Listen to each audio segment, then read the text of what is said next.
mbokkee xarit yi maa ngi leen di nuyu di leen ziara di bég ci di teewaat seen kanam ngir waxtaan ak yéen ci li nga xam ne mooy laaj yi ma yónnee. waaw jot naa leen conférence de presse bu intercoalition Wallu ak Yewwi bi amoon démb yaa ngi ree ci intercoalition. waaw waxtaan woowu nga xam ne moom la ñu amaloon démb. poñ yi nga xam ne yëkkati nañ ko fa bokk na ci ñaar yi nga xam ne benn bi mi ngi jëm ci résultat wu élection yi ñaareel bi jëm ci li nga xam ne moom lañ tuddee Haut Conseil des collectivités territoriales bu ci nekk ñu jël ci ay dogal yu am solo. waaw dama feeñal wuute gis-gis ci yenn poñ yi ci ñaari poñ yëpp d'ailleurs moo tax ma am cawarte ci tontu si seen laaj. waaw d'abord lu jëm ci intercoalition bi dama bëgg ñu dégloonte bu baax intercoalition bi démarche stratégique la boo xamante ni bii ça a été très bien, ça a été une excellente trouvaille boo xam ne permettre na tey jii ku demee ni par exemple Wallu Sénégal nga xam ne en 2017 ci élection législative yële mi ngi amoon lu ëpp 500 000 électeurs yu ko voté loon. terewul ne 19 postes députés la amoon bi yoon mu am moins de 500 000 maanaam 400 et quelques mille électeurs yu ko votel te pourtant am na 27 postes de députés kon boo ko xoolee am na une évolution positive de 8 postes en faveur de Wallu kon xawma kan mais Wallu moom intercoalition bi amal na ko njëriñ stratégiquement lu am njëriñ la. parce que koo xamante ni kii yokku nga de 8 postes de député am na solo donte ne sa électorat dafa wàcc. waaw loolu benn la ñaareel bi aussi Yewwi Askan Wi nga xam ne dafa am 53 postes de député kenn mënul wax ni ànd bi ak Wallu amalu ko njëriñ déedéet du dëgg ànd bi ak Wallu amal na ko njëriñ en effet puisque tey jii am na limu député bu yokku waaw. li mu député bu taxaw plutôt bu takku bu am solo laa bëgg a wax kon boo boolee seen ñaari score yooyu 27 ak 53 loolu moo leen di jox 80 députés yi nga xam ne moom la ñu am ci intercoalition boobu. mu am yeneeni coalition yu toll ci juróomi coalition puisque 8 listes moo doon dem en compétition juróomi coalition yooyu yeneen ñett yi yu demee ni Aar Sénégal Bokk Gis-Gis ak les serviteurs MPR bu Pape Djibril Fall yooyu la yëpp bu ci nekk am nga benn député mu am ñaari coalition yu amul mooy Naataange Sénégal ak bunt bi.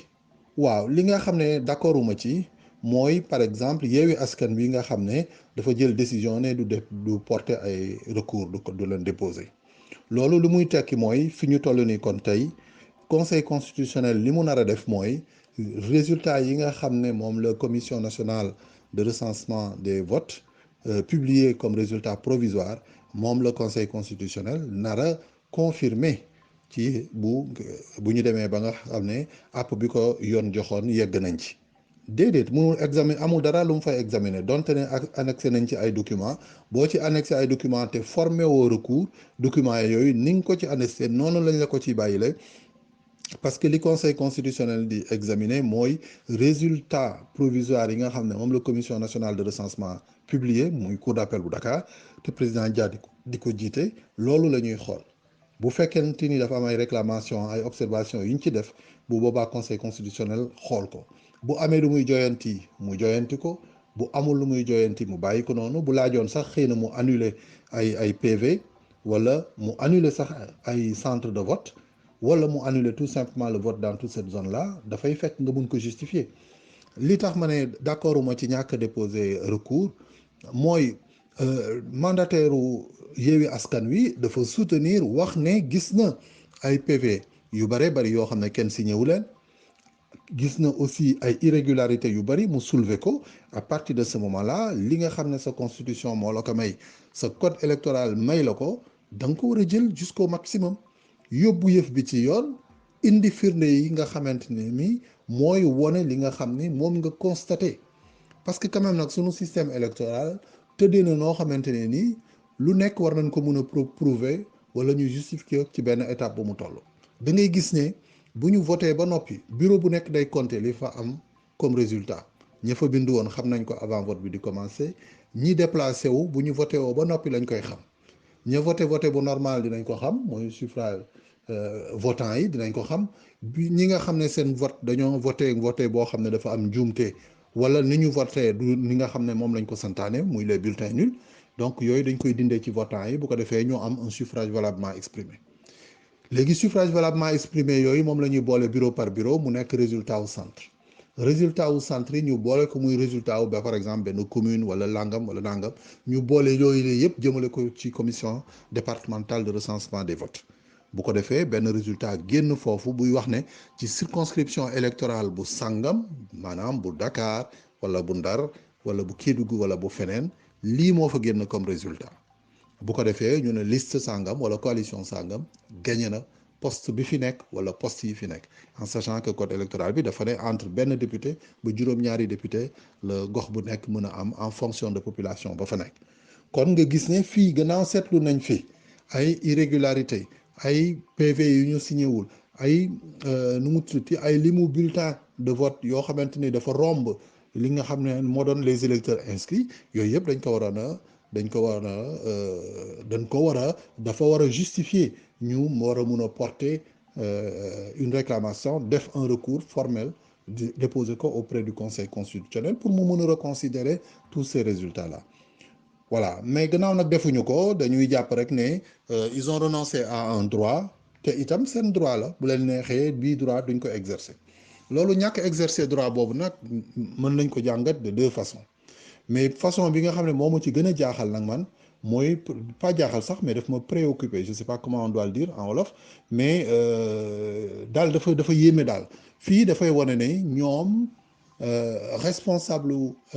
Yewwi Askan Wi wóoluwuñu conseil constitutionnel loolu la wax bi di tekki wóoluwuñu ko en matière électorale ba mu di leen jaral ñuy def un recours parce que xam nañu ne du mujj fenn te loolu moo feeñ ci conférence de presse bi loolu la ñu wax donc à partir de ce moment là dafay laaj ñu poser wu ay questions d'ailleurs waa conseil constitutionnel ñoo ko war a poser wu ñoom lan la ñu def askan wi ba tey jii yenn litige bu amee sax dootul jaralati ñi ñu di fa dem gis nga c'est pas la première fois amoon na déjà en 2019 ci présidentielle ba dañoo bàyyi mais nag boo ko xoolee itam ci diggante bi am na fi ay recours mais recours yooyu yëpp fourage daal di xëndeen noonu la demee li ci opposition bi doon siinu amu ci benn yoon gain de cause kon nga gis ne en tout cas très peu à part pour ce qui concerne seeni liste yi nga xam ne dañ ko dàqoon ci yenn localité yi te ñu mujj woon lañ ko delloo à part ça amul benn yoon boo xamante ni bi porté nañu ay recours te ñu nangu ko donte ne am na un collectif des avocats autant pour moi des professeurs d'université yoo xamante ni prononcé wu ñu nañu woon ci yenn mesures yi nga xam ne ñun suñuy maas nga xam ne ku demee ni doyen Ibrahima Fall naw nañ ko lool bokk na ci sunu jàngalekatu droit yi nga xam ne ñoo gënoon a kawe ci sunu ay jamono ñun kon yooyu la yëpp boo ko dajalee da ngay gis ne indi na jur na jaaxle daal ci sunu justice di doxee kon nga gis ne bànqaas la boo xamante ni bi laaj na ay réformes yoo xam ne laaj na ñu gaaw ci lool pour mën ko def li ci gën a yéeme nag mooy kaka jiite mandaam day yegg ci jeex la jëm nga xam ne kon ñu ngi koy bàyyi muy demaale ak yéen wu 10 yéen woo xamante ni bi naka la koy jàngatee dem naa de bi may jógee ci kuréel gi de population yi demoon nañu ba amatuñu kóolute ci moom loolu lu yéeme la leneen li nga xam ne nag dinañ ci wax te mu gaaw lool mooy affaire au conseil des collectivités kon waa conclusion élection yi mooy 80 députés la Yewwi Askan Wi ak Wallu seen intercoalition am Benno Bokk Yaakaar am 82 députés ñetti coalition Aar Bokk Gis-Gis ak MPR les serviteurs bu Pape Djibril am ku nekk benn député donc boo ko xoolee Benno Bokk Yaakaar ñàkk na majorité bi mu amoon en 2017 nga xam ne majorité wu 127 députés la woon 125 députés tey jii mu retrouvé wu fii kon ñàkk na ñeent fukki député ak ñett nga xam ne fi mu ne nii fii ca fa ñu jëm majorité wu sénégalais yi joxatuñu ko seen bopp. léegi li ci des problème organisation la rek entre les coalitions yi fi nekk donc intercoalition yi li ma doon wax aussi mooy du xel du yeewu, ce n'est pas intelligent que ñoom ñu dem assemblée ñu ne ñoom ñëpp dañuy nekk ci benn groupe parlementaire. Je pense que coono la leen di jural ak ñàkk ay moyens de fonctionnement, parce que groupe parlementaire bi dina rëy tollu nen noo xamante ni alors que laajoon na par exemple ñu scindé ko en deux, wàllu am groupe parlementaire am comme na ma ko amee woon ci législature bi ñu génn. Léegi Yewwi Askan Wi aussi am groupe parlementaire am. D'ailleurs sax Yewwi Askan Wi bu ko neexoon sax mën na sendewaat groupe boobu Yewwi Askan Wi ñu sende ko en deux groupes parlementaires, mën na nekk, parce que condition bi pour nga am groupe parlementaire mooy nga am 10% des effectifs. Bu boobaa par exemple Pastef mën na am son groupe parlementaire te du wàññi dara, fonctionnement assemblée bi dafay gën a baax rek, day gën a ñoŋ pour man ci sama gis-gis. Mais bon loolu la yëpp ça dépend des directions de ces différentes coalitions ak les membres de ces coalitions là lan la ñu décidé def, naka la ñu décidé gérer seen effectif yooyu lay au niveau de l'Assemblée nationale. Mais en tout cas fii ñu ngi saluer prouesse bi nga xam ne réalisé nañ ko, di louer aussi la très brillante campagne bi nga xam ne leaderu Pastef muy leaderu Yewwi Askan Wi aussi di Ousmane Sonko def na ko pendant cette campagne électorale là ba mu jural leen résultat yi nga xam ne moom la ñu am, Yewwi Askan Wi am ko, seen intercoalition bi Yewwi Askan Wi ak Wallu am ko aussi. waaw loolu du ñàkk polémique yi am ci diggante ay liste, loolu c'est gérable, mais li ci am solo rek mooy li ñu génn constat bi nga xam ne Benno Bokk Yaakaar bi amoon 125 députés cette fois-ci population yi joxaatuñu ko majorité, nga xam ne assemblée bi dafay wëlbatiku. Mais assemblée bu nara am solo la ñuy dëppmal. Assemblée bu am solo la ñuy dëppmal, parce que beaucoup d'anciens ministres, beaucoup d'anciens députés, beaucoup de hauts cadres yoo xamante ni bii dañu nar a retrouver au sein de l'hémicycle, kooku am na solo trop ak d'autres personnalités yoo xam ne nekkoon nañu ay députés génnoon, ku demee ni Ndoye avec les transporteurs di dellu siwaat, nga xam ne am na une première expérience parlementaire, et puis ku xereñ la dans son domaine. Bari nañu genre yooyu nga xamante ni bii am nañu de haute qualification. Comme aussi un jeune élu bu dëkk Oussouye, un jeune professeur d'université, Alphonse Sambou, nga xam ne économiste la di jàngale à l'université Assane Seck pour le compte des jeunes. Vraiment xale bu xereñ la boo xamante ni bii j'espère que dinañ ko jox cëram ci biir assemblée bi au nom de la jeunesse, pour mu mën a wone aussi ni mu mëne kooku j'espère que dinañu wone ubbiku à son égard. beneen jàngat bi nga xam ne nag wax dëgg yàlla foofu moom looloo gën a marquant mooy résultat wu nu mu tuddati intercoalition bi Yewwi ak Wallu, li ñu prouesse bi ñu réalisé dans la diaspora. Fi nga xam ne Benno moo fa déteniroon 12 postes de députés, tey jii intercoalition boobu dafa basculer situation bi ba actuellement nii Yewwi Wallu ñoom ñoo yore les 10 députés de la diaspora, Benno Bokk Yaakaar yore juste les 5 autres. Kon nga gis ni fii vraiment majorité bi fi amoon dañ ko nangu aux 2 tiers, voilà, au profit de cette intercoalition là. Te mu am aussi des personnalités très intégrées au niveau de la communauté di taxawu askan wi au niveau de la diaspora, muy ay xale yoo xam ne xam nañ leen bu baax a baax, di leen côtoyer au quotidien, mu doon ay xale yu xereñ yu am pas-pas. ma mun a lim ci ñoom kenn ci kiy jiite jigéenu Pastef yi di Aïcha Touré ca États-Unis, naka noonu Aliou Sall fii aussi en France, ñuy ay xale yoo xam ne yu am xereñ am yéene bu rëy jëmale ko biir Sénégal, tout comme seen beneen rakk ba tudd Lamine Faye ñu naan ko Alex ca Afrique du Sud. ñooñu la ñëpp ay jeunes lañu yoo xamante ni bu ñëwee ci assemblée dinañu indaale vision bu bees ak taxawu bu bees boo xamante ni dinañ ko war a mën a taxawu askan wi. waaw li jëm ci HCCT moom li ma ci mën a wax du gudd, gis-gis la boo xamante ni bii ñu bëri ci coalition yi dañu ne duñ ci dem. waaw mais nag duñ ci dem, am na ñoo xam ne dinañ ci ñàkk dara, am noo xam ne duñ ci ñàkk dara. HCCT 150 élus ñoo fa nekk, ñetti élus opposition moo fa amoon te Dakar la ñu jóge. Foofu tamit dafa baax rek ñu fàttali li nga xam ne code électoral bi moo ko wax. 150 hauts conseillers lañ ñoo fay nekk, 150 yooyu 80 dañ leen di fal 70 yi président moo leen di nommé. Ci 80 yi ñu doon fal ñett la waa Dakar faloon, bii yoon bu fekkee dañ doon demaat ci élection yi waa Dakar naturellement puisque